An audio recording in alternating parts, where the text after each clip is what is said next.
أعوذ بالله السميع العليم من الشيطان اللعين الرجيم. بسم الله الرحمن الرحيم. الحمد لله الكائن قبل أن يكون كرسي أو عرش أو سماء أو أرض أو جان أو إنس، لا يدرك بفهم ولا يقدر بفهم، ولا يشغله سائل ولا ينقصه نائل، ولا ينظر بعين ولا يحد بعين، الذي ليس له ضد ولا ند ولا مثل ولا شبيه. ثم الصلاة والسلام على سيدنا ونبينا ومولانا أبي القاسم المصطفى محمد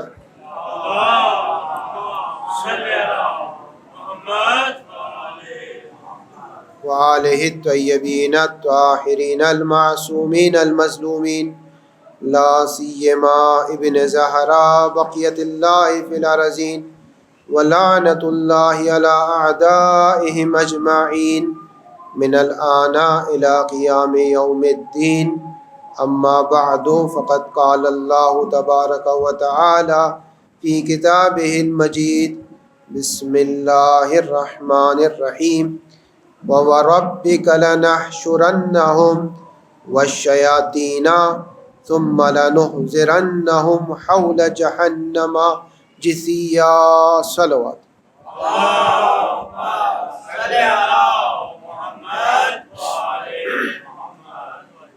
سورہ مبارک مریم پر گفتگو جاری ہے، اور آج جس آیت کو سرنامہ کلام میں تلاوت کا شرف حاصل ہوا، اس آیت میں پروردگار اس کی ابتدا میں قسم کھا رہا ہے، فَوَرَبِّكَ، کہ رسول آپ کے رب کی قسم ہے۔ قرآن میں جہاں بھی قسم آئی ہے وہ بینے کے مقابل میں نہیں آئی ہے۔ فقہ میں ہماری ایک بحث آتی ہے کہ یا آپ بینہ لاؤ، دو عادل گواہ لاؤ، علی المدعی البینہ والیمین علی المدعی علیہ۔ جو ادعا کرتا ہے، مثال کے طور پر میں ادعا کرتا ہوں یہ گھر میرا ہے، تو اس کی بینہ، اس کی دلیل لانی پڑتی ہے، شہادت لانی پڑتی ہے۔ دو عادل گواہ آئے اور وہ گواہی دے کہ واقعاً میں سچ کہہ رہا ہوں، اور جس کے پاس بینہ نہیں ہوتا، عادل گواہ نہیں ہوتے، کوئی دلیل نہیں ہوتی، لیکن ملکیت اسی کی ہوتی، لیکن وہ کہتے ہیں میرے پاس کوئی کاغذات نہیں ہے، سارے کاغذات میرے ختم ہو گئے، جل گئے۔ کہتے ہیں اب دلیل کیا ہے آپ کے پاس؟ کہتے ہیں اب میرے پاس صرف یہ حال ہے کہ میں قسم کھاؤں۔ تو دنیا بھر میں جب بھی انسان قسم کھاتا ہے وہ بینے کے مقابل میں ہوتی ہے، لیکن قرآن مجید میں جو قسم ہے وہ عین بینہ ہے۔ پروردگار متعال جب ایک چیز کو ثابت کرتا ہے تو اپنی قسم کے ذریعے سے اس چیز کو ثابت کرتا ہے، اور ہر جگہ قسم مختلف ہے، یعنی خود قسم بتا رہی ہوتی ہے کہ آگے آنے والی بات کیا ہے۔ اگر میزان کی قسم کھائے گا تو سمجھ میں آئے گا آنے والی بات قیامت کی آئے گی آگے۔ اگر کسی دنیاوی چیز کی قسم کھائے گا تو اس کے بعد آنے والی چیز متاع دنیاوی سے تعلق رکھتی ہوگی۔ تو قسم بتا رہی ہوتی ہے کہ پروردگار آنے والی بات کس کی ہوگی۔ اب یہاں پر قسم ہے فَوَرَبِّكَ، اے رسول آپ کے رب کی قسم ہے، پالنے والی ذات کی قسم ہے۔ کیا قسم کیا ہے؟ قسم یہ ہے کہ پروردگار فرماتا ہے لَنَحْشُرَنَّهُمْ وَشَيَاطِينَ، کہ ہم ان لوگوں کو بھی جمع کریں گے اور شیطانوں کو بھی جمع کریں گے، شیاطین۔ اب آپ دیکھیں کہ پروردگار کہہ رہے ہیں ہم ان کو جمع کریں گے، اور لَنُحْضِرَنَّهُمْ حَوْلَ جَهَنَّمَ جِثِيًّا، اور جہنم کے اطراف میں انہیں گھٹنوں کے بل بٹھا دیں گے۔ ابھی جہنم میں بعد میں ڈالا جائے گا، پہلے ہم ان کو جمع کریں گے اور اطراف جہنم میں ذلت کے ساتھ یعنی گھٹنوں کے بل بٹھا دیں گے۔ اب یہاں پر پروردگار کہہ رہے ہیں ان لوگوں کو بھی جو اس آیت سے پہلے افراد گزرے ہیں جنہوں نے قیامت کا انکار کر دیا، کہا کہ انسان جو مر گیا، مٹی ہو گیا، دوبارہ کیسے زندہ کیا جائے گا؟ تو پروردگار نے کہا کہ میں نے اسے اس وقت بھی حیات دی تھی لم یک شیئا، جب یہ کچھ بھی نہیں تھا. تو اب بقول تمہارے یہ کچھ تو ہے، یہ مٹی ہو چکا ہے، پاؤڈر ہو چکا ہے، خاک ہو چکا ہے، ہڈی ہو چکا ہے، تو اب کچھ تو ہے. میں نے اس وقت اسے وجود عطا کیا تھا جب یہ لم یک شیئا، یہ کچھ بھی نہیں تھا. اب وہ افراد جو معاد کے مخالف تھے، جو قیامت، معاد یعنی جہاں انسان پلٹتا ہے، رجوع کرتا ہے، آؤٹ کرتا ہے، جو قیامت کے مخالفین تھے، اس سے یہ خطاب ہے کہ پروردگار کہہ رہے ہیں کہ ہم ان لوگوں کو بھی اور شیطانوں کو بھی، یعنی آپ دیکھ رہے ہیں کہ بعض اوقات انسان اس حد پر آ جاتا ہے کہ بعض اوقات اس کا نام ملائکہ کے ساتھ لیا جاتا ہے قرآن میں، اور بعض اوقات وہ اپنے آپ کو اتنا پست کر دیتا ہے کہ پروردگار اس کا نام شیطان کے ساتھ لیتا ہے. یہ انسان کے اوپر ہے کہ وہ اپنے آپ کو کس سمت میں لے جاتا ہے اور کن صفوں میں اپنا نام لکھوانا چاہتا ہے. یہاں پر اتنا گر گیا انسان، اتنا پست ہو گیا کہ پروردگار کہہ رہے ہیں ہم انہیں بھی اور شیطانوں کو بھی، یعنی شیطان کے بدیل میں آ گیا، شیطان کے عرض میں آ گیا، شیطان کے ساتھ اس کا نام آ گیا. نہ صرف شیطان کے ساتھ ہے بلکہ تقدم بھی ہے. پروردگار نے پہلے ان کی بات کی اور پھر شیطان کی بات، یعنی وہ خدا کی نگاہ میں شیطان سے بھی آگے چلے گئے. کیوں؟ کیونکہ شیطان جتنا بڑا بھی بن گیا وہ توحید کے مقابل میں نہیں آیا. اس نے اپنے آپ کو خدا کے مقابل میں تکبر نہیں کیا، حجت خدا کے مقابل میں تکبر کیا. آپ دیکھیں کہ جب سورہ مبارک ہجر کی آیت ہے، 17 آیت سے شروع ہوتی ہے اور بعد میں 26-27 تک، کہ پروردگار نے کہا انی خالق بشرا من صلصال من حماء مسنون، کہ میں ایک بشر کو خلق کرنے والوں مٹی سے. فاذا سویتہ ونفخت فیہ من روحی، جب میں اس کا ڈھانچہ مکمل کر لوں، اس کو آمادہ کر لوں، اس میں اپنی روح کو پھونک دوں، فقعوا لہ ساجدین، تو تم سب کے سب سجدے میں چلے جانا. فسجد الملائکۃ کلھم اجمعون الا ابلیس ابى ان یکون مع الساجدین، سارے ملائکہ نے سجدہ کر لیا سوائے ابلیس کے، اس نے سجدہ نہیں کیا. قال یا ابلیس ما لک ان لا تکون من الساجدین، ابلیس بتا تجھے کیا ہوا کہ تو نے سجدہ گزاروں کے ساتھ سجدہ نہیں کیا. اب وہ تکبر کہتے ہیں لم اکن لاسجد لبشر خلقتہ من صلصال من حماء مسنون، کہ مجھے زیب نہیں دیتا کہ میں ایسے بشر کو سجدہ کروں جسے تو نے کھنکھناتی ہوئی مٹی سے پیدا کیا. اب خدا کہتے ہیں فخرج منہا فانک رجیم، تو یہاں سے نکل جا، تو رجیم ہو گیا، مردود ہو گیا. وان علیک اللعنۃ الی یوم الدین، اور قیامت تک میری لعنت تیرا پیچھا نہیں چھوڑے گی. اس کے بعد وہ کیا کہہ رہا ہے؟ اب ابلیس پہ لعنت بھی ہو گئی، دھتکار بھی دیا. اب وہ کیا کہہ رہے ہیں؟ اس کے بعد والی آیت کیا ہے؟ اب اصولاً اسے غصہ آنا چاہیے نا کہ میں نے 6000 سال سجدے کیے ہیں. کتبۃ اللہ 6000 من السنہ ولا یدری من سن دنیا من الاخرہ، نہج البلاغہ کی یہ بات. 6000 سال اس نے سجدے کیے اور کوئی نہیں جانتا کہ 6000 سال اس دنیا کے تھے یا اس دنیا کے. تو اب پروردگار نے اس کو اپنی بارگاہ سے بھی نکال دیا، اس پہ لعنت بھی ہو گئی. اس کے بعد والی آیت ہے، وہ کہہ رہا ہے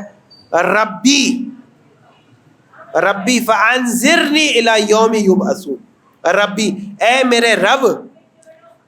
اپنے پورے وجود سے پروردگار کو کہہ رہے میرے رب، تو میرا رب ہے، میں نے تکبر کیا ہے لیکن تیرے مقابل پہ میں نہیں آیا.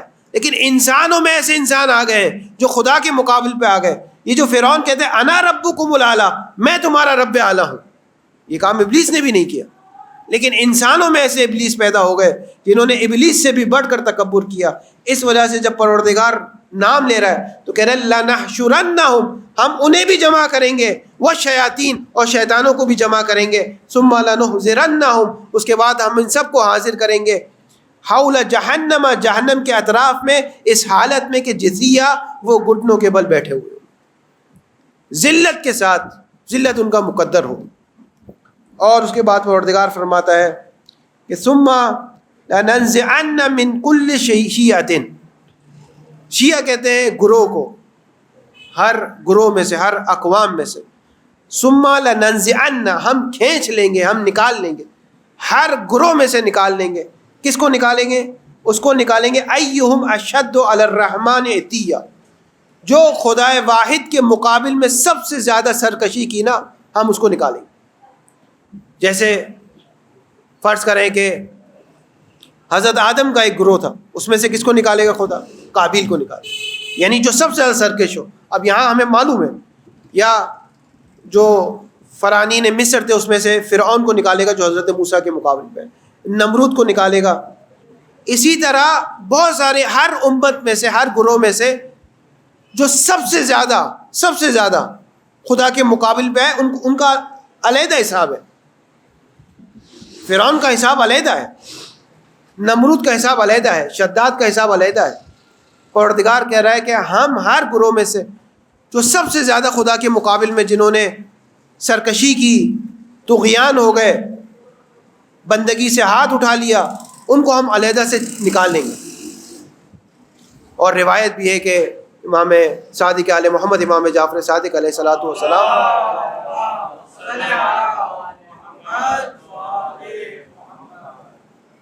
امام نے فرمایا کہ 6 افراد جہنم میں سب سے نچلے طبقے میں ہوں گے۔ تو کسی نے امام سے پوچھا کہ کون ہے وہ؟ تو ہر امت کا بتاتے گئے کہ اس امت میں فرعون ہے، اس امت میں نمرود ہے، اس امت میں شداد ہے، اس امت میں یہ۔ اور پھر فرمایا کہ 2 افراد پیغمبر کی امت میں سے ہوں گے۔ تو انہوں نے نام پوچھا، امام نے نام نہیں بتایا، لیکن کہا ان کو ان کی صفات سے تلاش کرو، یعنی وہ کون سی صفت تھی کہ جس میں وہ تکبر کرنے پر آ گئے، اور اتنا تکبر کیا کہ پیغمبر اکرم کے مقابل پہ آ گئے، اور جو حکم پیغمبر نے غدیر میں دیا اس کی مخالفت کر دی۔ درود پڑھ دیں محمد و آل محمد۔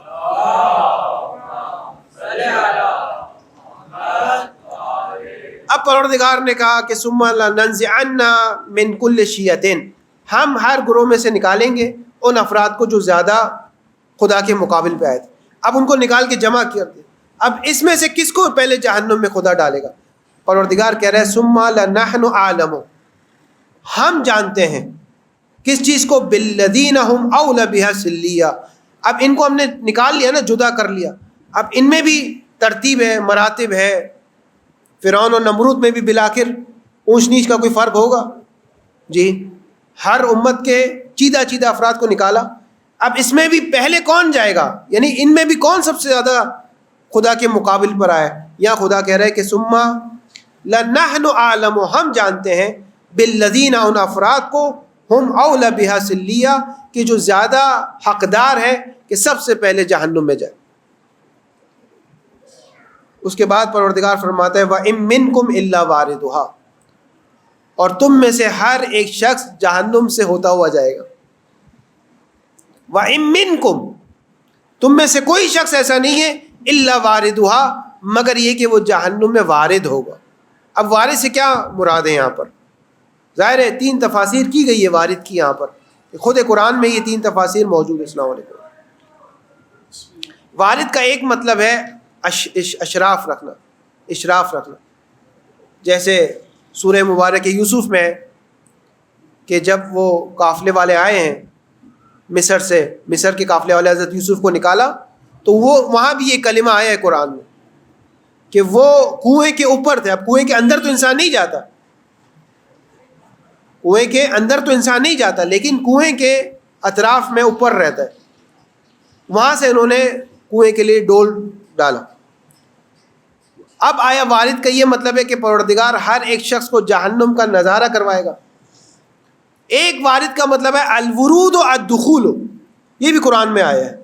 وارد ہونے کا مطلب ہے داخل کروانا، کہ پروردگار ہر ایک کو، ہر ایک یعنی ہر ایک، کوئی استثناء نہیں ہے، ہر ایک کو جہنم سے گزارے گا۔ یہاں تک کہ امام سے سوال ہوا کہ امام، کیا شہداء کو، انبیاء کو، صالحین کو، آپ کو، ہم یعنی سارے مومنین کو سب سے جہنم سے گزارے گا؟ امام نے کہا ہاں، ہر ایک گزرے گا، لیکن ہم جب گزریں گے وَهِيَ خَامِدَةٌ، تو وہ جہنم ایسے بجھی ہوئی ہوگی جیسے ابراہیم کو جب آگ میں ڈالا تھا تو وہ بجھی ہوئی تھی۔ ہم جب گزریں گے، صلحاء جب گزریں گے، شہداء جب گزریں گے، انبیاء جب گزریں گے، تو پھر سوال ہوا کہ خدا ایسا کیوں کرے گا؟ جس نے اچھے کام کی ڈائریکٹ اسے جنت میں ڈال دیں۔ یہ کیا ہوا کہ جہنم سے گزار کر جنت میں جائیں گے؟ یہ کیا ہوا؟ تو کہا یہ خدا کی رحمت ہے، خدا کی رحمت ہے کہ جب انسان گزرے گا جہنم سے، فرض کریں کہ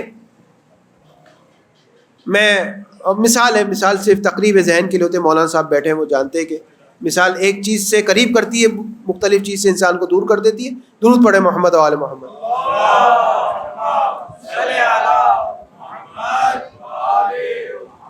فرض کریں کہ ایسا ہے نہیں، ایسا فرض سے فرضی بات ہے.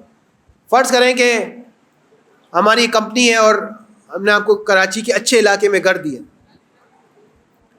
فرض کراچی کا ایک اچھا ایریا کوئی بھی اپنے ذہن میں لے آئے، مثلا ڈیفینس میں پلاٹ بنائے، گھر بنا کے دیے. اب یہ ہے کہ میں ڈائریکٹ آپ کو وہاں لے جاؤں. ایک بار یہ کہ ان جگہ سے ہوتے ہوئے لے جاؤں جہاں گھر کچے ہیں، علاقہ خراب ہے، پانی کی سہولت نہیں ہے، کوئی سہولت نہیں ہے، سڑکیں اس کی کمزور ہے، وہاں سے لیتے ہوا وہاں لے جاؤں اور کہوں دیکھو تم کہاں پر ہو. جب وہ ان سب سے ہوتا ہوا وہاں پہنچے گا تو اسے احساس ہوگا کہ پروردگار نے مجھ پر کیا لطف کیا ہے. جب انسان جہنم سے ہوتا ہوا جنت کی سمت جائے گا تو وہاں شکر کرے گا، سجدہ کرے گا، خدایا تو نے دنیا میں مجھے توفیق دی کہ میں وہ کام میں نے نہیں کیے جو اہل جہنم نے کیے. اگر میں بھی وہ کام کر لیتا، میں بھی ان قرآن کی آیت گزری ہے فخلف من بعدہ خلف اضاعوا الصلاۃ واتبعوا الشہوات، کہ اس کے بعد ایک ایسی قوم آئی ہے جس نے دو برے کام کیے اور ان دو برے کام کی وجہ سے وہ پست ہو گئی. ایک نماز کو برباد کر دیا، اضاعوا الصلاۃ، اور دوسرا واتبعوا الشہوات، شہوات کی اتباع کی. یہ دو کام ایسے تھے جس کی وجہ سے قومیں پست ہونا شروع ہو جاتی. یعنی اگر کلید اور چابی ڈھونڈنا چاہتے ہیں کسی قوم کی پستی کی تو وہ صرف دو چیزوں میں ہے.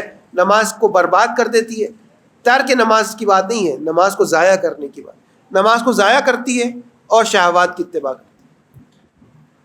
وہ افراد یہاں رہ جائیں گے اور جو افراد اس کو عبور کریں گے وہ پروردگار سے کہیں گے کہ تیرا شکر ہے کہ تو نے ہمیں اس آفت سے بچا لیا، اس جہنم سے بچا لیا. کیونکہ آگے والی آیت آئے گی، جو اہل جہنمی ہوں گے وہ وہیں رہ جائیں گے، جو اہل جنت ہوں گے وہ وہاں سے نکل جائیں گے.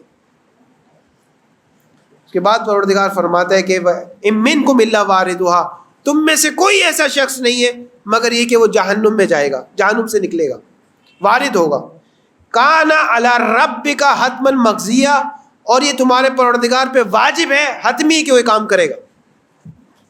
یعنی اس میں چھوٹ نہیں ہے، اس میں استثناء نہیں ہے، اس میں کوئی دو پہلو نہیں ہے، دو بات نہیں ہے. حتمی طور پہ مقضیہ، اس کی قضاوت ہو چکی ہے، اس کا فیصلہ ہو چکا ہے. یہ اسی انداز میں ہوگا جس انداز میں خدا نے چاہا ہے. درود پڑھ دیجئے محمد و آل محمد.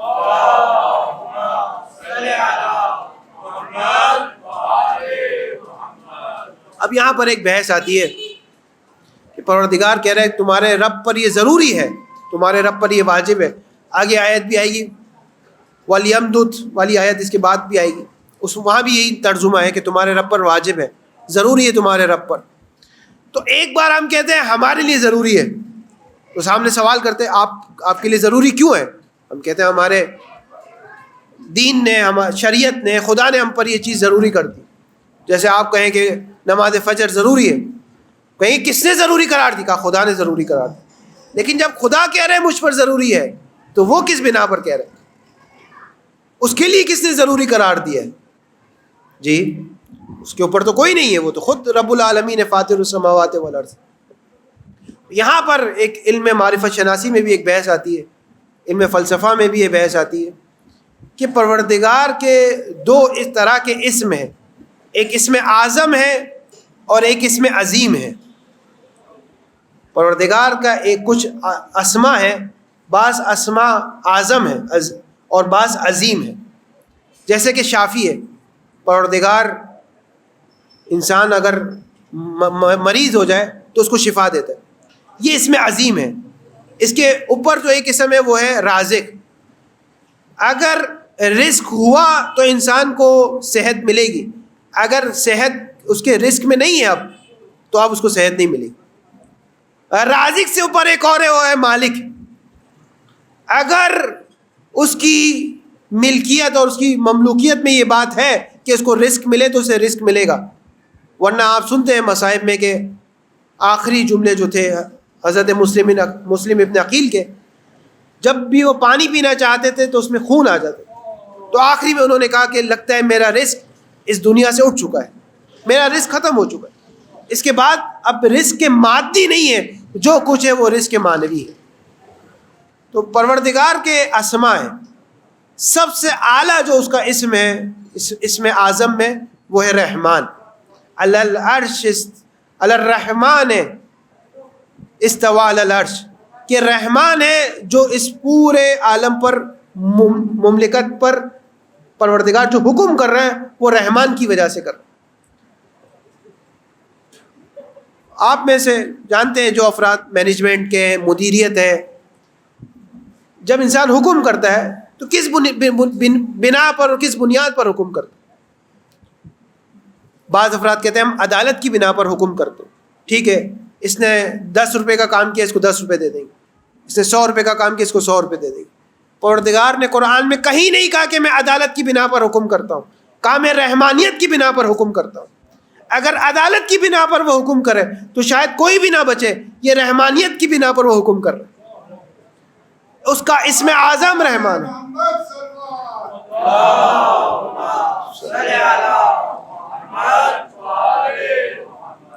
اسی لیے اکثر دعاؤں کے الفاظ آپ سنتے ہیں جس میں یہ ہے کہ پروردگار جیسا تو ہے ویسے ہی حکم کرنا ہم پر، یعنی رحمانیت پہ ہی حکم کرنا، عدالت کا سودا ہم سے نہ کرنا، عدالت کے ذریعے سے ڈیلنگ نہ کرنا ہم سے، بلکہ ویسے ہی جیسے تو رحمان ہے ویسے ہی طریقے سے ہم سے سودا کر، کیونکہ اس میں ہماری بچت ہے، عدالت میں پھر بچت نہیں ہے ہماری، ہم نہیں بچ سکیں گے۔ تو یہاں پر پروردگار کا ایک اسم اعظم ہے اور اسم عظیم ہے، یا من سبقت رحمتہ علی غضبہ۔ مولا امام سجاد کے جملے ہیں صحیفہ سجادیہ میں کہ امام فرماتے ہیں اے وہ ذات جس کی رحمت اس کے غضب پر سبقت کرتی ہے، آگے رہتی ہے، رحمت آگے رہتی ہے، غضب پیچھے رہتا ہے۔ غضب اسم عظیم ہے، رحمت اسم اعظم ہے۔ اسم اعظم اور اسم عظیم میں فرق ہے، ویسے نہیں جیسے دو گاڑی جاتی ہے اور ریس لگاتی ہے، مسابقہ کرتی ہے، ایک آگے نکل جاتی ہے، ایسے نہیں ہے، بلکہ امام فرماتے ہیں یا من تسعى رحمتہ علی غضبہ، اے وہ ذات جس کی رحمت امامت کرتی ہے اور جس کا غضب معموم ہے۔ آپ نماز جماعت پڑھتے ہیں، جو پیش امام ہوتا ہے، جب تک پیش امام تکبیرۃ الاحرام نہ کر لے آپ نہیں کر سکتے، آپ نہیں کر سکتے، بے شک آپ آمادہ ہیں، لیکن آپ اس کے انتظار میں ہیں اس کی تکبیر کے کہ وہ تکبیر کرے گا تو پھر میں تکبیر کروں، وہ رکوع میں جائے گا تو پھر میں رکوع میں جاؤں گا، وہ سجدے میں جائے گا تو پھر میں سجدے میں جاؤں گا، آپ اس سے آگے نہیں بڑھ سکتے۔ امام سجاد دعائے صحیفہ سجادیہ میں فرما رہے ہیں اے وہ ذات جس کی رحمت آگے ہے، امام ہے جس کی رحمت اور غضب اس کا معموم ہے، اس کا غضب دیکھتا ہے، رحمت کا جب اشارہ ہوگا تو غضب آئے گا، اگر رحمت کہے گی رک جا تو غضب کو جرأت نہیں کہ اس سے آگے چلا جائے۔ اسی لیے حتیٰ جہنمیوں کا عذاب بھی اس کی رحمت ہے، شخصی طور پر عذاب ہے، نوعی طور پر رحمت ہے۔ جس طرح ایک بچہ ہے، جیسے ہمارا بھی دوست ہے، ان کے بیٹے کو فریکچر آیا، یا کوئی ایک بچہ ہے جو مریض ہے، تمام مریضوں کی شفا یابی کے لیے ایک صلوات پڑھ دیجیے محمد و آل محمد۔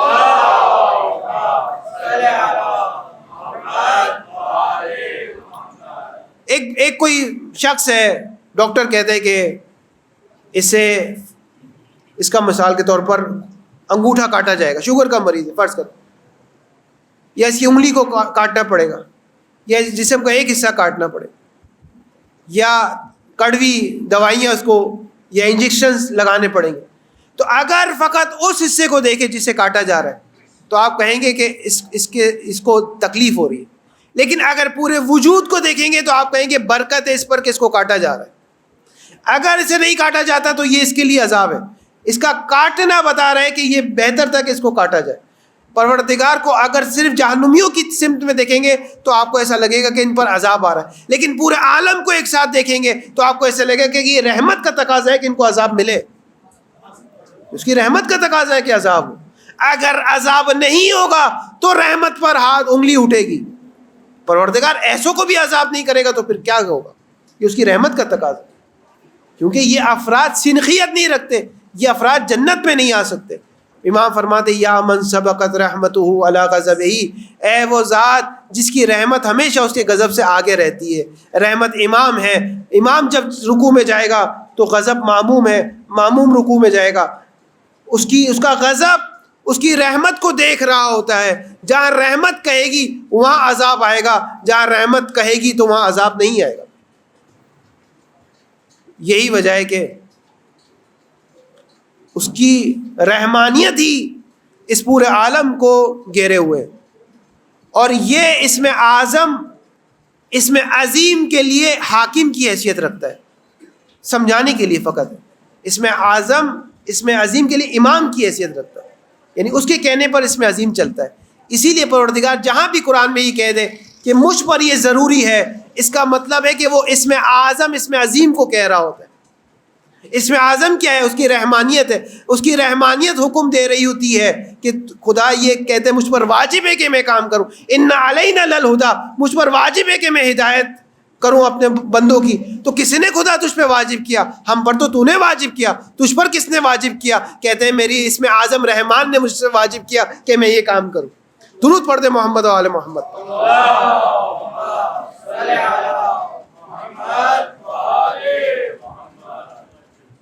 یہ اہم بحثیں ہیں، یعنی حوزہ علمیہ کی زندہ بحثیں ہیں یہ اسم اعظم اور اسم عظیم، کہ کب پروردگار جب کہتا ہے کہ مجھ پر واجب ہے تو یہ کس نے اس پر واجب کیا؟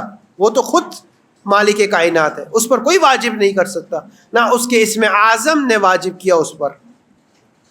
اسی لیے پروردگار کہہ رہے کان علی ربک، کہ یہ آپ کے پروردگار پر ضروری ہے کہ یہ ہوگا، حتماً مقضیہ، یہ ایک ایسی بات ہے جس کا فیصلہ ہو چکا ہے. ثم ننجی الذین اتقوا ونذر الظالمین فیہا جثیا. اب جب ہر ایک کو جہنم سے گزارے گا تو کچھ افراد ہو جائیں گے جو نجات پا جائیں گے، کچھ افراد ہوں گے جو وہیں پر ان کا ٹھکانہ ہے. اب اس آیت میں بتا رہے پروردگار کہ ثم ننجی، ہم نجات عطا کریں گے کس کو؟ الذین، ان افراد کو، اتقوا، جنہوں نے پروردگار کا تقوی اختیار کیا، جو ڈرے ہیں، ومن خاف مقام ربہ، جو پروردگار کے مقام سے جنہوں نے خوف کیا. بعض اوقات انسان تنہا ہوتا ہے، ایک 5 سالہ بچہ آ جاتا ہے تو اس کی اہمیت کو جانتے ہوئے گناہ سے رک جاتا ہے، ہاتھ اٹھا لیتا ہے. پروردگار کہہ رہے جس نے میرے مقام کی عزت کی، یہ دیکھ رہا ہے کہ میں بھی دیکھ رہا ہوں، اس کو میں بھی عزت عطا کروں گا قیامت کے دن. اسی لیے ایک شخص آیا ہمارے تیسرے امام حسین علیہ الصلوۃ والسلام کے پاس،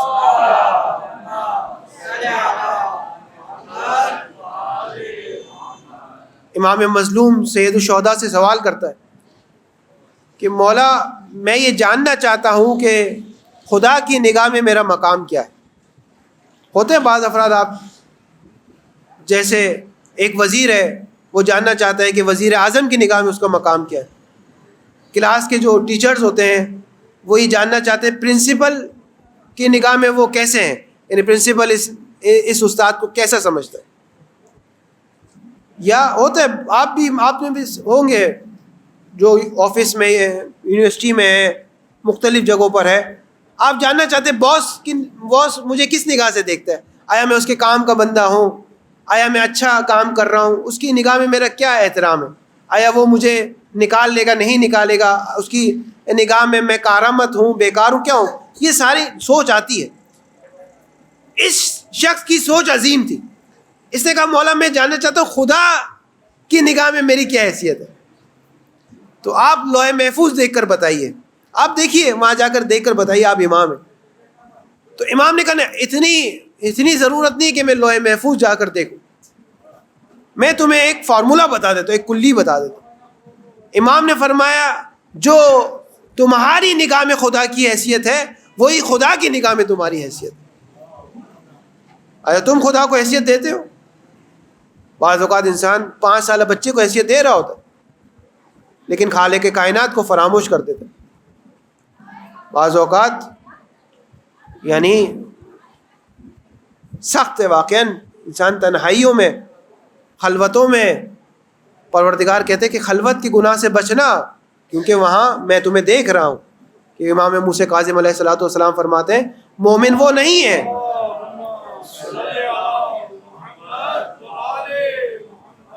فرماتے ہیں مومن وہ نہیں ہے جس کی محفل پاک ہے، جس کی مجلس پاک ہے. مومن وہ ہے جس کی خلوت پاک ہے، جس کی تنہائی پاک ہے.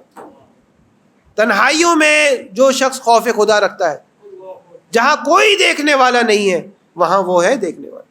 اسی لیے فرمایا کہ الصوم لی، اور روزہ فقط میرے لیے ہے.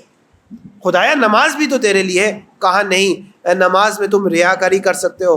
خدایا حج بھی تو تیرے لیے. کہا نہیں، حج میں بھی ریاکاری ہو سکتی ہے. انسان دوسروں کو دکھانے کے لیے حج پہ جا سکتا ہے، دوسروں کو دکھانے کے لیے نماز پڑھ سکتا ہے، لیکن روزہ دوسروں کو دکھانے کے لیے نہیں رکھ سکتا. کیوں؟ کیونکہ کئی بار اسے دن میں ایسے مواقع ملتے ہیں جہاں وہ ہے اور پانی ہے، چاہے تو پانی پی سکتا ہے، وضو کے بہانے سے پانی پی سکتا ہے، مختلف بہانے سے پانی پی سکتا ہے. ٹھیک ہے، دن میں کچھ گھنٹے لوگوں کے ساتھ ہوگا، وہاں تو روک سکتا ہے اپنا آپ. لیکن بعض اوقات جب گھر پر آ گیا اس کے بعد کوئی پوچھنے والا نہیں، اکیلا ہے، تنہا ہے، اس وقت اگر وہ کچھ نہیں کھا رہا، کچھ نہیں پی رہا، تو پروردگار کہہ رہے الصوم لی، یہ صرف میری وجہ سے کچھ اس نے ترک کیا ہو. لیکن نماز میں ایسا نہیں، نماز شروع کر دی تو اب ختم کرنی ہے.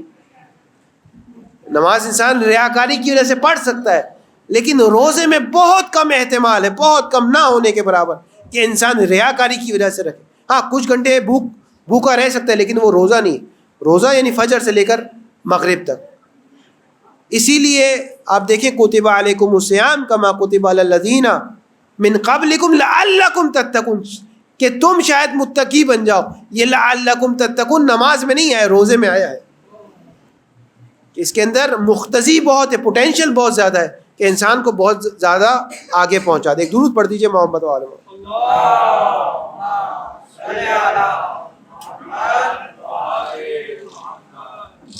اور دیگر فرماتا ہے ثم ننجی الذین اتقوا، ہم نجات عطا کر دیں گے ان افراد کو جنہوں نے تقوی اختیار کیا. وَنَذَرُ الظَّالِمِينَ فِيهَا، اور جنہوں نے ظلم کیا ہم انہیں اسی جہنم میں روک دیں گے کہ تم یہیں ٹھہر جاؤ، تمہارا یہی ٹھکانہ ہے، تمہیں یہاں سے عبور نہیں کر کے جانا. اس حالت میں کہ وہ جزیہ جہنم میں بھی گھٹنوں کے بل، یعنی جہنم کے اندر ایک اور عذاب، ایک عذاب جہنم، ایک عذاب ذلت، دونوں عذاب ان کا پیچھا نہیں چھوڑیں گے. اس کے بعد ہے وَإِذَا تُتْلَى عَلَيْهِمْ آيَاتُنَا بَيِّنَاتٍ قَالَ الَّذِينَ كَفَرُوا لِلَّذِينَ آمَنُوا أَيُّ الْفَرِيقَيْنِ خَيْرٌ مَقَامًا وَأَحْسَنُ نَدِيًّا. اب یہاں سے ایک آیات کا سلسلہ دوسری طرف جا رہا ہے، کفار کی بات شروع ہو گئی. آپ دیکھیں ابھی تک 65 سے زیادہ آیت ہو چکی ہے. پروردگار کی طرف سے دلیل آتی ہے، برہان آتا ہے، ایک حقیقت، ایک منطق، ایک عقلی بات آتی ہے. وہاں سے کبھی تحدید آتی ہے، جیسے حضرت ابراہیم دلیل دے رہے تھے، مقابلے میں ان کے چچا آزر کہہ رہے تھے لَأَرْجُمَنَّكَ وَاحْجُرْنِي مَلِيًّا، کہ میں تمہیں رجم کر دوں گا، سنسار کر دوں گا، مجھ سے دور ہو جاؤ. اب دوبارہ کفار کا ہتھیار کیا ہے؟ کفار کا ہتھیار ہے مادی دنیا. اب یہ مومنین سے کہہ رہے ہیں کہ اگر تم بہتر ہوتے تو حالات ہمارے اچھے کیوں ہیں؟ حالات تمہارے اچھے ہونے چاہیے. مادی دنیا میں مال و دولت ہمارے پاس زیادہ کیوں ہے؟ تمہارے پاس زیادہ ہونا چاہیے. شان و شوکت، جاہ و منصب، گھر اور گاڑی ہے، ہمارے پاس زیادہ کیوں ہے؟ ساری حقیقتوں کو، تمام پروردگار کی دلیلوں کو ان کے مقابل پر جو ان کا حربہ ہے وہ فقط مادی شے ہے، مادے سے آگے نہیں ہے. وہ آپ دیکھیں وہ کیا کہہ رہے ہیں، وہ کہہ رہے ہیں وَإِذَا تُتْلَى عَلَيْهِمْ آيَاتُنَا، پروردگار کہہ رہے ہیں جب ہماری آیاتوں کی تلاوت کی جاتی ہے ان لوگوں پر، بینات، بالکل آشکار، واضح، بدیہی اور روشن آیات کی جب تلاوت کی جاتی ہے ان کے پاس، قال الذین کفروا للذین آمنوا، تو وہ افراد جنہوں نے کفر کیا ہے وہ کہتے ہیں ان افراد سے جنہوں نے جو ایمان لائے ہیں، کیا کہتے ہیں؟ یہ کہتے ہیں ای الفریقین خیر مقاما واحسن ندیا، کہ ہم میں سے کون سا فریق ایسا ہے کہ جو مرتبے کے لحاظ سے زیادہ مرتبہ رکھتا ہے. وَأَحْسَنُ الندیہ، ندیہ کہتے ہیں جن کے ہاں جیسے ندوہ عربی زبان میں کہتے ہیں، جو مجالس ہوتی تھی، بڑے بڑے افراد آتے تھے جن مجلسوں میں بڑے بڑے انٹلیکچوئلس آتے تھے. اہل ندیہ عرب میں اس طرح ایک ایسی مجالس برپا کی جاتی تھی. ابھی آپ کسی کو دعوت دیں تو جس نے CA کیا ہوا ہے، جو ڈاکٹر ہے، وہ تو نہیں آئے گا، کہے گا میں بیزی ہوں. لیکن کچھ ایسی محفلیں ہوتی تھی جہاں بڑے بڑے افراد آتے تھے، جہاں ڈاکٹر بھی آ رہے ہیں، انجینئر بھی آ رہا ہے، اور وزیر اعظم بھی آ رہے ہیں، وزراء بھی آ رہے ہیں، مشاہیر بھی آ رہے ہیں. اب یہ مومنین کو طنز کر رہے ہیں. حمزہ ہے، استفہامیہ ہے، انکاریہ ہے. مومنین کو طنز کر رہے ہیں کہ دیکھو تم باتیں کر رہے ہو کہ خدا ہمارا ہے، یہ ہمارا ہے، یہ ہمارا ہے، تو تمہیں کیا ملا؟ مال و دولت تو ہمارے پاس ہے، فائنینس ہمارے پاس ہے، بینک ہمارے پاس ہے، پیسہ ہمارے پاس ہے، بڑے گھر ہمارے پاس ہے، گاڑی ہمارے پاس ہے، سونا ہمارے پاس ہے، تمہارے پاس کیا ہے؟ اور نہ صرف یہ بلکہ جو بڑے بڑے افراد ہیں وہ ہماری مجلسوں میں آتے ہیں، تمہارے پاس کیا ہے؟ اس کے ذریعے سے مومنین کو کہہ رہے ہیں کہ تم حق پر نہیں ہو، یعنی اگر تم حق پر ہوتے تو یہ ساری چیزیں تمہاری ہوتی، یہ تو ساری چیزیں ہماری ہے، بس ہم حق پر. وہ ساری دلیل عقلی دلیلوں کے مقابل میں وہ مادی شے سے اس کا مقابلہ کر رہے. پروردگار کہہ رہے کہ وہ کہتے ہیں ای الفریقین خیر مقاما واحسن ندیہ، کہ مقام اور منزلت کے اعتبار سے ہم میں سے کون زیادہ ہے، اور محفلیں کس کے پاس ہے، انٹلیکچوئلس کس کے پاس آتے ہیں، پیسے والے کس کے پاس آتے ہیں. اس کے مقابل میں پروردگار کہہ رہے کہ وَكَمْ أَحْلَقْنَا قَبْلَهُمْ مِنْ قَرْنٍ هُمْ أَحْسَنُ أَثَاثًا وَرِئْيًا، تم سے پہلے بھی ہم نے ایسی قوموں کو ہلاک کر دیا جو تم سے زیادہ مال و دولت میں تم سے زیادہ تھی. قوم سمود پہاڑوں میں گھر بناتے تھے، اتنے زیادہ طاقتور بھی تھے، اتنے زیادہ ٹیکنالوجی کے ماہر بھی تھے. آج پوری دنیا میں غالباً فقط آذربائیجان میں ایسے گھر بنے ہوئے ہیں کہ پہاڑوں کو اندر سے نہ کوئی اینٹ ہے، نہ کوئی ریت ہے، بجری ہے، سیمنٹ ہے، کچھ بھی نہیں، وہی پہاڑوں کی کٹائی کر کے اس کے اندر گھر بناتے تھے. پروردگار کہہ رہے ہیں یہ جو تم اس چیز کے ذریعے سے مقابلہ کر رہے ہو، مال و دولت کے ذریعے سے، تو تم سے پہلے ہم نے کتنی قوموں کو ہلاک کر دیا جو مال و دولت میں تم سے زیادہ ثروت مند تھے، جو جاؤ مقام میں تم سے زیادہ مقام کے حامل تھے. اس چیز پہ مقابلہ نہیں ہوگا، مقابلہ ہوگا حقیقت پر، مقابلہ ہوگا منطق پر، مقابلہ ہوگا برہان پر، مقابلہ ہوگا عقل پر.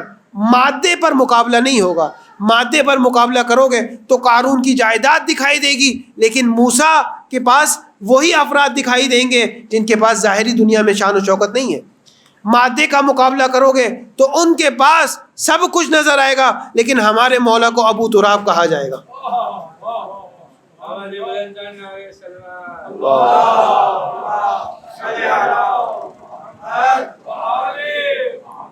لیکن اہل ایمان مادے کی بات نہیں کرتے. ان کے نزدیک پوری دنیا کی شان و شوکت، جاؤ منصب، سب کچھ ایک طرف، اور وہ جو چادر زہرا ہے اس کی قیمت ایک طرف. وہ مادے کے پیچھے نہیں جاتے. ان کے نزدیک ان سب چیزوں کی حیثیت نہیں ہے. مقامات وہ مقامات جو خدا کی طرف سے عطا ہوتے ہیں. اسی لیے خدا کہہ رہا ہے وَكَمْ أَحْلَقْنَا قَبْلَهُمْ، کہ تم مال کی بات کر رہے ہو، اس پر اترا رہے ہو، اس پہ غرور کر رہے ہو، تو ہم نے تم سے پہلے ہلاک کر دیا ایسی قوموں کو ہم احسن اساسا، جو مال و دولت، اساس، چیزوں کی وجہ سے، اشیاء تم سے زیادہ تھی. وہ خیر و مقام و منزلت میں تم سے زیادہ تھے. احسن و ندیہ، ندیہ کہتے ہیں اچھے منظر کو، خوبصورت منظر کو. وہ چیزیں جو نگاہوں کو بھاتی ہیں، نگاہوں کو پسندیدہ ہے، وہ ان کے پاس زیادہ تھی. انسان جب ایک اچھی خوبصورت گاڑی کو دیکھ لے تو اس کی نگاہیں رک جاتی، اچھے گھر کو دیکھ لے نگاہ رک جاتی. پروردگار کہہ رہے اگر یہ مقصود ہے تو یہ ان کے پاس زیادہ تھی، پھر بھی ہم نے ان کو ہلاک کر دیا کیونکہ وہ اس قابل نہیں تھے. پھر فرماتا ہے وَكَمْ قُلْ مَنْ كَانَ فِي الضَّلَالَةِ فَلْيَمْدُدْ لَهُ الرَّحْمَنُ مَدًّا حَتَّى إِذَا رَأَوْا مَا يُوعَدُونَ إِمَّا الْعَذَابَ وَإِمَّا السَّاعَةَ، کہ اے رسول من کان فی الضلالۃ، جو گمراہی میں ہے، فَلْيَمْدُدْ لَهُ الرَّحْمَنُ رحمانُ مَدًّا، تو ان کو یہ جو مہلت دی ہے وہ رحمان نے دی ہے. خدا چاہتا ہے کہ ان کو مہلت دے. اس کی مختلف وجوہات. ایک وجہ یہ کہ ہو سکتا ہے اس کی نسل میں کوئی ایک ایسا شخص آ جائے جو مومن ہو. خود فلسفہ غیبت کے طولانی ہونے میں ایک فلسفہ یہ ہے کہ اتنا طول دے گا پروردگار غیبت کو کہ نسلوں میں جتنے مومنین ہیں وہ سب باہر آ جائیں. اسلاب میں، صلبوں میں، اگر کسی کی صلب میں کوئی مومن ہے تو باہر. یہ فلسفہ غیبت میں ایک فلسفہ یہ ہے. آپ دیکھیں ایک بار جنگ ہو رہی تھی، غالباً جنگ صفین تھی. مولا کائنات اور مالک اشتر جنگ کر رہے تھے. جنگ کے آخر میں اب ظاہر مالک اشتر اپنے مقام اور منزلت کو خوب پہچانتے تھے، جانتے تھے کہ وہ مولا کے غلاموں میں سے غلام ہے، اس سے زیادہ ان کی حیثیت نہیں ہے.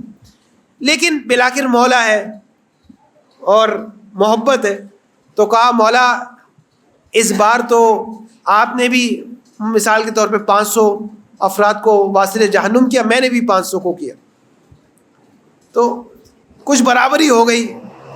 جیسے کچھ سند لینا چاہتے تھے، ریوارڈ لینا چاہتے تھے کہ مولا بھی کہیں گے ہاں مالک بڑی بات ہے، تم نے بھی ہم جتنا میں نے قتل کیے اتنے تم نے قتل کیے. تو مولا مسکرائے اور کہا ایک فرق کے ساتھ. بولا وہ کیا فرق ہے؟ مولا کہتے تھے جب میری ذوالفقار کسی گردن پر جاتی تھی تو پہلے یہ دیکھتی تھی کہ اس کی نسلوں میں کوئی مومن تو نہیں ہے، لیکن جب تم تلوار چلاتے تھے تو تم یہ چیزوں کو نہیں دیکھتے تھے.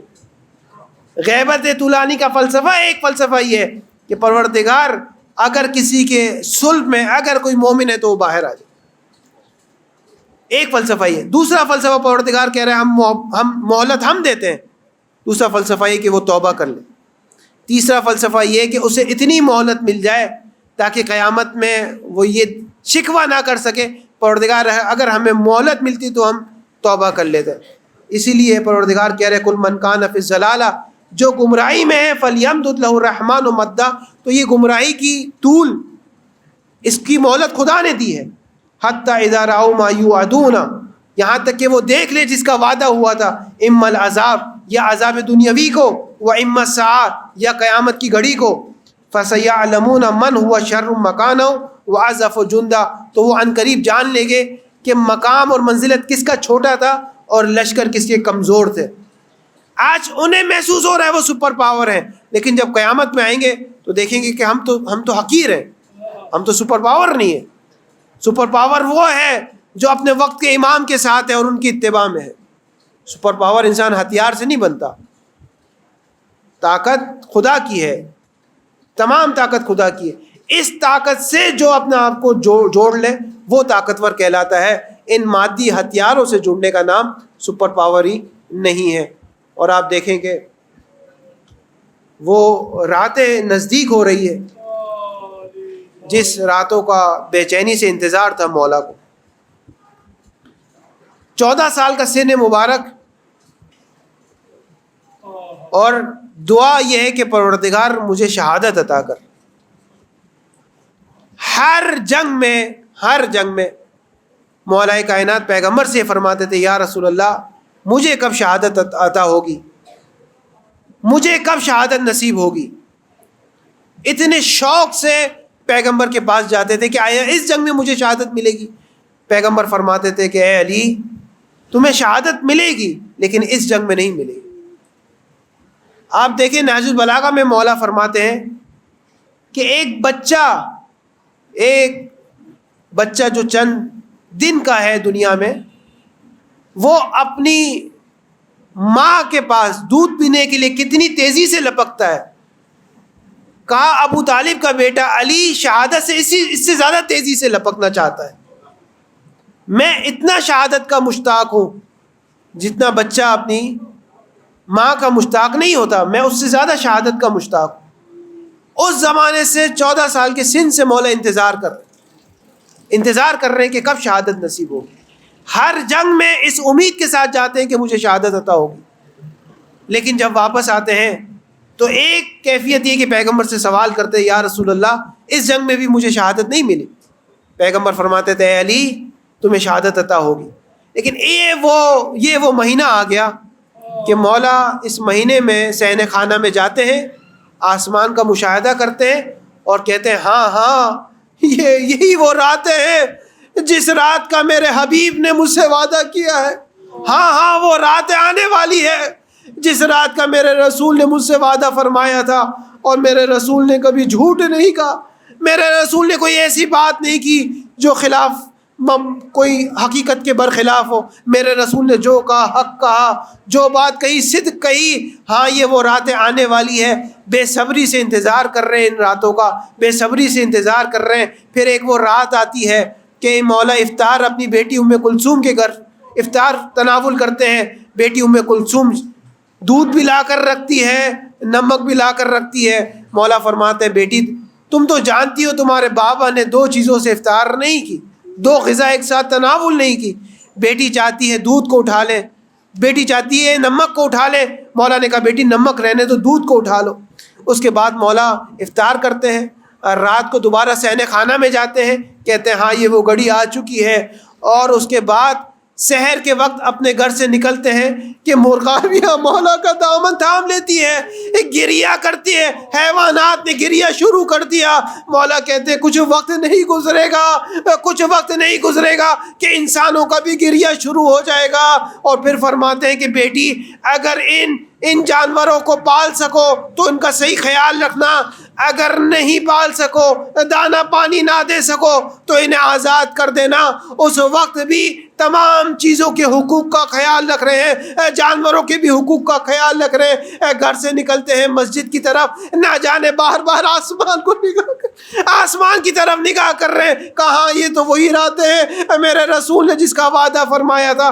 مولا نماز پڑھتے ہیں, اب یہ اٹھتا ہوا سر ہے اور گرتی ہوئی تلوار ہے, ایسا زخم آیا, ایسی ضربت لگی, لیکن مولا کے دہان مبارک سے ایک ہی جملہ نکلا, فزتو برب الکعبہ, رب کعبہ کی قسم آج علی کامیاب ہو گیا.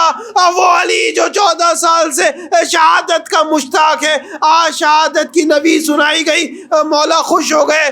رب کعبہ کی قسم علی کامیاب ہو گیا. اس کے بعد مولا نے امام حسن سے کہا کہ نماز کو جاری رکھیں.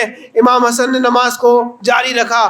جب مولا کو اٹھایا گیا, نماز تمام ہوئی, مولا کو اٹھایا گیا تو اتنا خون بہا چکا تھا, اتنا خون بہہ گیا کہ اب کھڑے رہنے کی سکت نہ تھی. تو ایک چارپائی منگائی گئی اور اس میں مولا کو رکھا گیا. مسجد سے لے کر گھر کی طرف اب جا رہے ہیں, سارے اصحاب ساتھ ہیں, امام حسین ساتھ ہیں, امام حسن ساتھ ہیں. امام حسین گریا کر رہے ہیں, امام حسن گریا کر رہے ہیں, سب گریا کر رہے ہیں. اب اپنے گھر سے قریب ہیں. مولا کہتے ہیں مجھے اتار دو, مجھے یہاں سے اتار دو. کہا مولا آپ کی صحت کے لیے مناسب نہیں ہے. کہا میری بیٹی زینب نہیں دیکھ سکتی, میری بیٹی زینب مجھے اس حال میں نہیں دیکھ سکے گی, میری بیٹی زینب کا کیا ہوگا. مولا کو اتار دیا. بی بی نے جب یہ منظر دیکھا تو گریہ کیا. جب امام نے امام حسن کے گریے کو تحمل کیا, امام حسین کے گریے کو تحمل کیا, لیکن جب بی بی زینب نے گریہ کیا تو خود گریہ شروع کر دیا. گویا دیکھ رہے تھے کہ کربلا میں وہ منظر آئے گا, شام غریبہ میں وہ منظر آئے گا. جب میری بیٹی گریہ کرنا چاہے گی, گریہ کرنے نہیں دیا جائے گا, شمر کا تماچا ہوگا. الا لعنت اللہ علی الظالمین وسيعلم الذین ظلموا ايّ منقلب ينقلبون.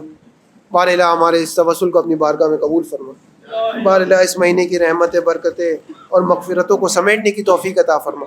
بار الہ حقیقی معنوں میں ہمیں بندگی کا سلیقہ عنایت فرما. بار الہ اپنے آخری حجت کے ظہور میں تعجیل عطا فرما. ہم سب کو ان کے اعوان و انصار میں شمار فرما. ربنا تقبل منا انك انت السميع العليم وتب علينا انك انت التواب الرحيم برحمتك يا ارحم الراحمين.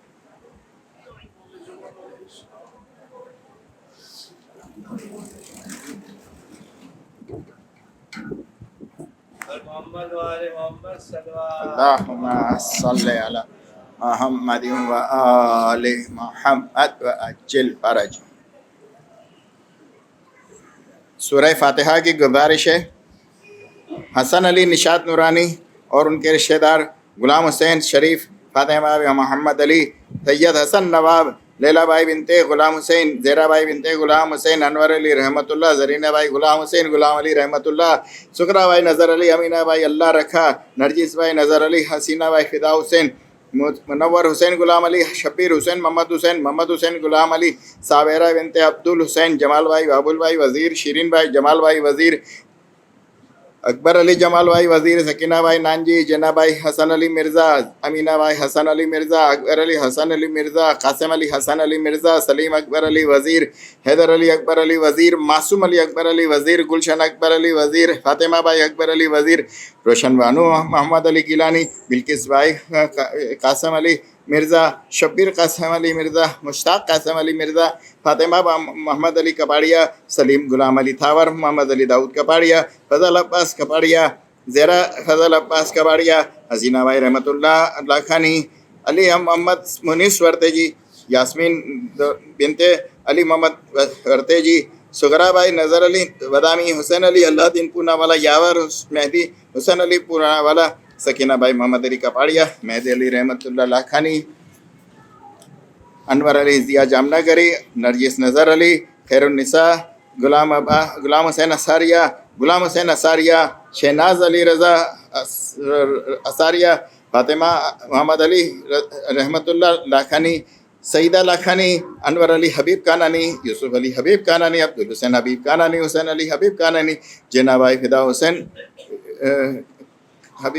زینا بھائی زوج حبیب بھائی, عزیز فدا حسین سومانی, فضا بھائی غلام علی بابا, حیدر علی اکبر علی, طاہرہ بانو شعبان علی, سکینہ بھائی شریف بابا, حسن علی سومانی, یوسف علی سومانی, علی اصغر علی, سغرا بھائی سومانی, پیار علی سومانی, منجو جسا سومانی, حسن علی بھائی سومانی, قاسم علی سومانی, امینہ بھائی ہرجی, علی بھائی سومانی, عابد حسین جعفر سومانی, سکینہ محمد علی جعفر سومانی, پیر بھائی بھیم جی, غلام علی پیر بھائی, عبدالرسول پیر بھائی,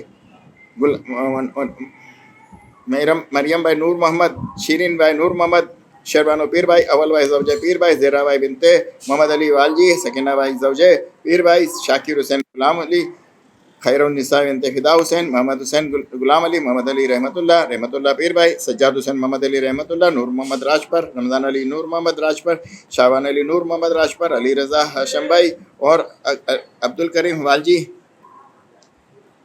منیرہ بنت پیار علی, سراج عبد الرسول, دولت بانو, ناصر علی, رضا حسین غلام علی کانانی, اصغر علی کانجی, منصورہ بنت عبد الرسول, بچو علی ملجی مامدانی, زینب بھائی بنت سلیمان شیروانو رحمۃ اللہ, رجب علی احمد علی, شیرین بھائی سلیمان راجپر, احمد علی حاجی جیراج, جابر علی حاجی جیراج, فدا حسین کھوجا, نور بانو زوجہ فدا حسین کھوجا, حاجی پیر بھائی کانجی, فاطمہ بھائی جیراج, نسیم صادق علی, کبرا بھائی زوجہ صادق علی, محمد علی کانجی, کلثوم بھائی کنجا, شبیر حسین کھوجا, مرضیہ بنت نظر علی, بہادر علی سومانی, یوسف علی کھوجا, سکون بھائی بنت یوسف علی, افضل علی لدھانی, یاسمین یوسف علی, نور النساء بنت جیون, خادم حسین کھوجا, علی اصغر کھوجا, مریم بھائی بنت شفیق, کریم بھائی فاضل, فاطمہ بھائی علی بھائی, محمد نذیر کریم بھائی, علی حسین کریم بھائی,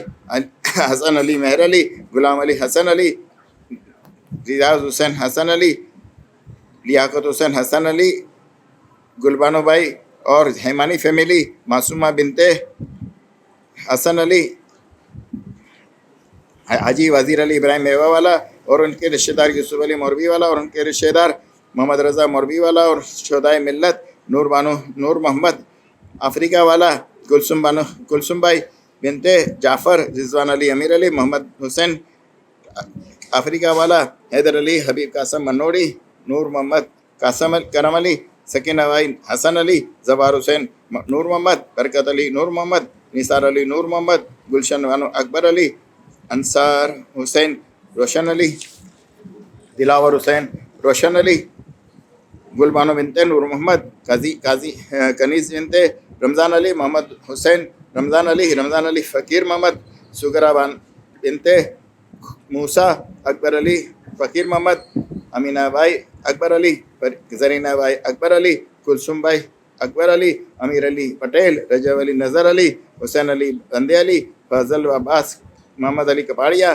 فاطمہ زہر کپاڑیا, فاطمہ زہرا بنت سمیہ, غلام عباس برکت علی, فاطمہ بھائی رجب علی, محمد حسین رجب علی امیری، رضیہ بھائی وزیر علی نایانی، علی رضا درمسی، اکبر علی حاجی والجی اور ان کی زوجہ، وسرام اور ان کی زوجہ، قاسم علی کرمانی اور ان کی زوجہ، محمد حسین بالو بھائی اور ان کی زوجہ، علی حسین فدا حسین راجانی اور رشتہ دار مرحومین، قاسم علی قمر الدین وکیل، سکینہ بائی، جعفر علی وکیل، سلطان علی نور علی، غلام عباس کرمانی اور زوجہ، اصغر علی شیر محمد، زرینہ بائی اکبر علی، علی اصغر، غلام عباس، برکت علی، محمد علی داؤدانی، کلثوم بنتے اکبر علی فقیر محمد، شگرا بائی زوجہ اکبر علی، حسین علی جعفر علی، خیر النساء بنتے رمضان علی، شیر محمد کرم علی، سکینہ بائی موتی، داؤد علی ککریا والا، زنینہ بائی زوجہ داؤد علی، اللہ رکھا قاسم علی،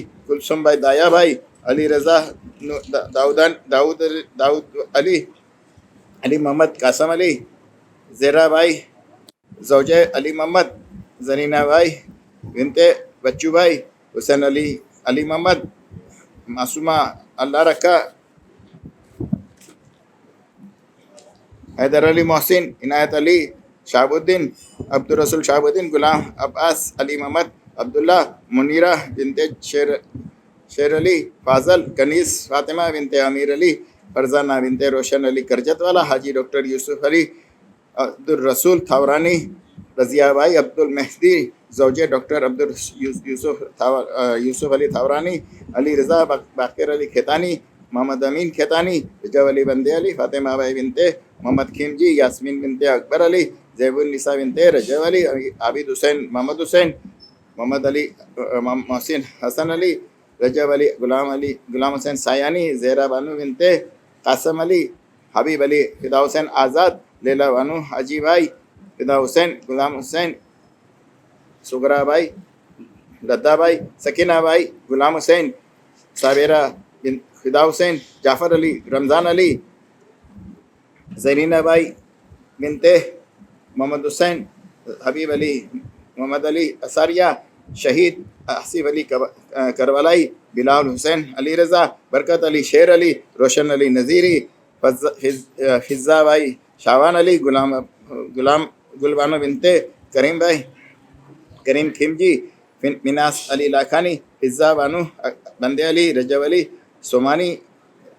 سومجی اور ان کی زوجہ، شمیم بنتے اللہ رکھا اور ان کے رشتہ دار، حبیب علی شیر علی اور ان کے رشتہ دار، شیرین بنتے حسین علی مرچند اور ان کے رشتہ دار، حیدر علی ترابی اور ان کے رشتہ دار، رضا حسین بادامی، فضا بائی جیون، زبیر بھائی اور ان کی فیملی، محمد حسین، امیر علی زبیر، فاطمہ بنتے حسین علی، سگرا بانو بنتے حاجی نانجی، عابد علی زبیر، رجب علی بھائی